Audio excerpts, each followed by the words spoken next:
Hey, Julie Gunlock, how are you today? I'm doing well. How are you? You know, I have this cold, and I've had it. I went all winter long without a cold. My kids didn't get me sick. And then April, my high school senior who only has weeks left of school, comes home. And now I've got it. My other kids have it. I've had it for like a week. It's driving me crazy. I'm sorry. Other than that, I'm great.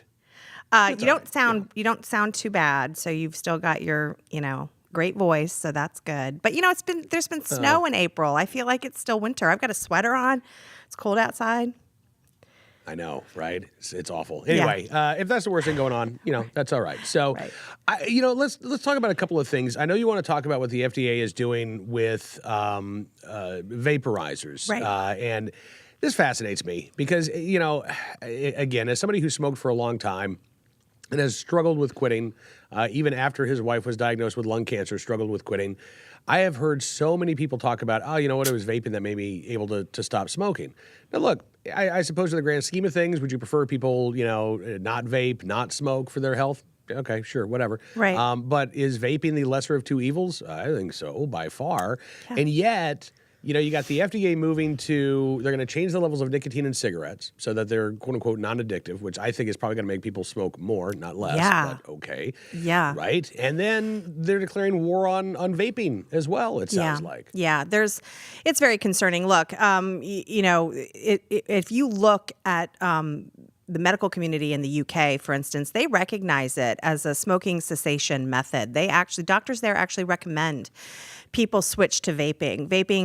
There are multiple studies, too many to mention, that have shown that vaping is 95% less harmful than traditional combustible cigarettes. So we should be encouraging people to vape. And yet we have both the federal government and also state and local governments and many of these activists, like our friend Mayor Bloomberg, he's on the anti-vaping bandwagon as well. We've got attacks of the industry, and we also have misinformation campaigns. No one ever hears about the fact that vaping is so much less harmful. Nobody hears the testimonies of the millions of people around the world who have quit traditional cigarettes because they've tried vaping.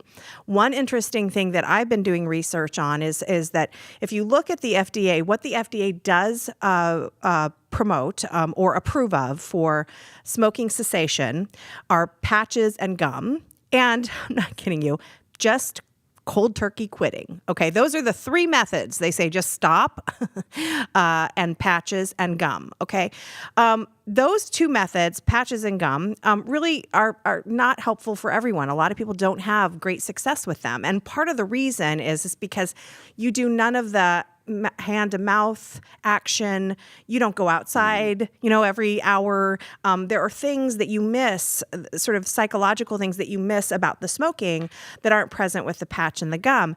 What's also interesting is that women in particular have a very hard time using these two methods. Their brains don't work the same. They don't respond to the nicotine in the same way. So nicotine replacement doesn't necessarily do it for them. Lots of studies have been done on why women smoke, and appetite suppression is one of the things, one of the reasons they smoke. Vaping gives women that same effect. And so I feel like the fact that the FDA and many of these states and cities and municipalities are attacking vaping, it's not just a public health crisis, it's a women's issue because women, again, don't really, they don't react as well to the methods that are approved and on the marketplace.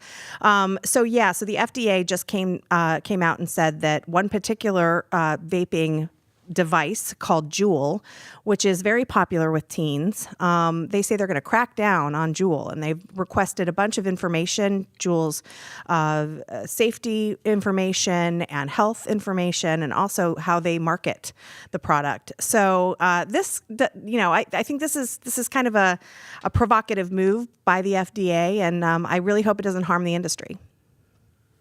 Yeah. I just got to say, too, it seems so weird to me that we're going in this direction, cracking down on vaping while states are legalizing marijuana. It seems to me like I really don't understand. I mean, at some point the streams are going to cross, and we're going to make tobacco illegal. Well, yeah, and you'll be able to walk into a 7-Eleven and buy a pack of joints. And what you're starting to see too is this obsession with nicotine.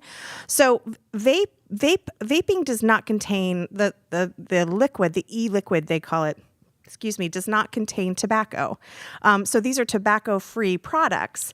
And with the sort of, with smoking, they always talked about it being a tobacco product. It's a tobacco product. Now, nicotine is addictive, but it's does not cause cancer. People smoke for the nicotine, but they get cancer from the tar and from the burning of the tobacco, which puts chemicals in your lungs, and the tar, and that's why you develop cancer. But it's not, the nicotine doesn't cause cancer.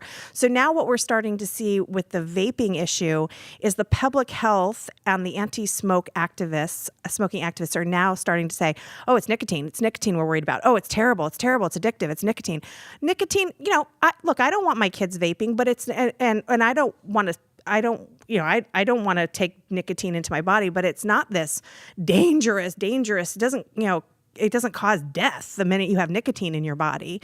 But it is interesting that we're starting to see the alarmism switch, because that's essentially what vaping is. It is a nicotine delivery system, but it takes out all the harmful things of traditional smoking. So you're going to see a lot of hysteria about nicotine that I think is unwarranted. And that's certainly what the FDA is concentrating on, because Juul is very popular with teens. And so now they're very concerned about, teens getting nicotine. Yeah.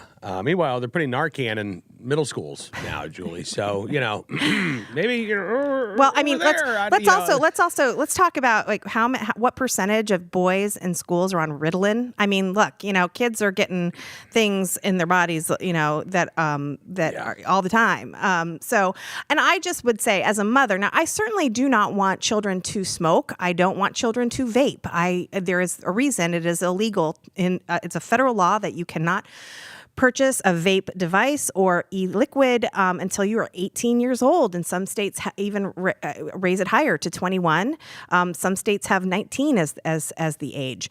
But I don't want teens to do this. But I certainly don't want them smoking. So of the two, obviously one is less harmful. But I should also say, look, teen smoking is at a historic low. So is teen vaping.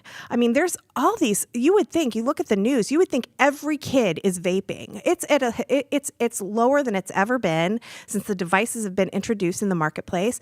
And smoking among teens is at a historic low. So these are things to celebrate. I mean, there has been progress. We are doing good. And yet the hysteria of these headlines, and frankly, the FDA moving in this way, suggests that we have this crisis of kid vaping and teen smoking, and we don't. Talking again with Julie Gunlock from the Independent Women's Forum. Now let's talk about a crisis for one child that has certainly captured I think just not just the attention of the United Kingdom, but I think really around the world. Alfie Evans, 23 months old, and in Great Britain. And I'm looking here at a story. This is from the BBC by the Reality Check team. Alfie Evans, when are parents denied the final say? This is something that, again, I think has been really eye-opening for a lot of people. The parents of Alfie Evans having to go to court to try to continue medical treatment for their child. They want to take him to a hospital in Italy. The doctors say, no, it's time for Alfie to die. And, the only treatment left is palliative care. Do the respectable thing. Do the respectable thing. Yeah, right. Do the respectable thing. And so Alfie's parents have to go to court to try to continue medical treatment. Well, for they've their lost son. over and over again. They've lost. Exactly. They've lost over and over again, these judges. And here we have Great Britain, where your rights are derived from the government. It is not. It is the most frightening case. I mean, this is a case of this young boy who has been offered citizenship in Italy. The Pope has sent his personal desire. He's let the courts in UK know that this boy is welcome in a hospital in Italy. I mean, I have to tell you, I have to keep my distance from this case. It is so upsetting to me. You can probably hear my voice is shaking a little bit.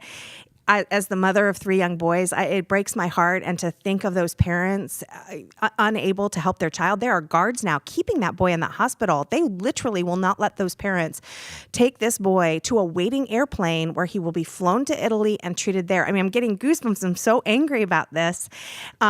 it does. I think it needs to be a sharp reminder to people in this country of the rights we have and why we are different from the UK and why we are so unique from so many other countries. This just would not happen here. And it's very scary how in the UK, the state has become the moral authority. It is from the state where you get your rights, and they make ultimate decisions on life and death. It's horrifying.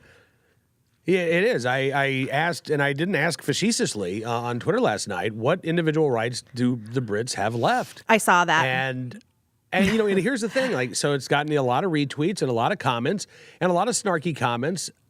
You were asking an honest question. Right. Yeah, I haven't heard from a single British citizen telling me. Well, actually, I take that back. I have. Somebody sent me a link to and it's like the British human rights law, and the very first right that you supposedly have is the right to life. And I asked if they had an updated list because I don't see that there. In today's society, when you're again arguing over whether or not your child can continue medical treatment, and you're having to argue this against the state. I don't think that you have a right to life. The state decides when your right to continue fighting for your life is over.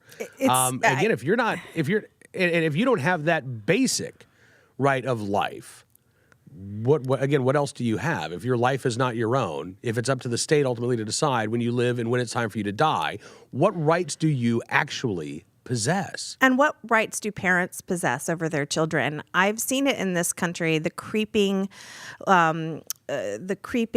arm of the government into children's lives. I've written about this for years, the abandonment of certain parent duties to schools, whether that's giving your kid breakfast in the morning. I mean, there is a thriving school breakfast program. I don't understand people who don't feed their kid or hand them a breakfast bar in the morning. I don't get it. And the idea that, people are too poor, that's not true. There is Wonder Bread for 88 cents in the grocery store. You can slab a piece of cheese on there. I mean, it's just these excuses that I hear are what's also sort of this soft bigotry out there of people not being able to care for their children, not being able to care for their basic health. It's just very creepy. Again, it is the growing it's the growth of government that renders, I think, a lot of people sort of incapable, and also this idea, or rather the government thinking people are incapable of taking care of themselves. Julie, as always, I appreciate you coming in studio. It's good talking with you today. I'm so depressed now. It was good talking to you, too. We'll do it again soon. Julie Gunlock, happier topics next week here on Cam & Company.